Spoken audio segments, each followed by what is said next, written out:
Hi friends, ఇప్పుడు మీరు చూస్తున్న ఇల్లు మొత్తం 372 గజాలు. ఇప్పుడు మనం చూస్తుంది కదా, అక్కడ ఈ గోడ కాదు, అక్కడ లాస్ట్ వరకు.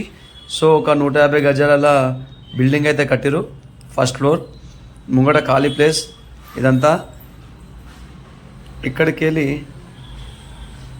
ఇది హాల్, బెడ్రూమ్, 2 బెడ్రూమ్స్, 3 బెడ్రూమ్స్, ఒక కిచెన్, ఒక పూజ గది, హాల్.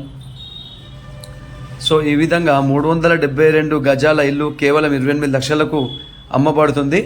సో ఎవరికైనా ఇంట్రెస్టెడ్ ఉంటే ఇది మన కీసరగుట్ట ప్రాంతం నుండి ఇంకో 15 కిలోమీటర్ల లోపలికి పోవాల్సి వస్తుంటుంది. లేదు అంటే మన అక్కడ ఏది గట్కేసర్ రోడ్ ఉంది, గట్కేసర్ రోడ్ నుంచి లోపల వస్తే 5 కిలోమీటర్లే. సో చాలా చాలా చౌకగా ఇల్లు అమ్మబడడం జరుగుతుందన్నమాట. సో ఎవరికైనా ఇంట్రెస్ట్ ఉంటే వాళ్ళు కామెంట్ చేయండి, మీ మొబైల్ నెంబర్ పెట్టండి, మేమే మీకు కాల్ చేస్తాం.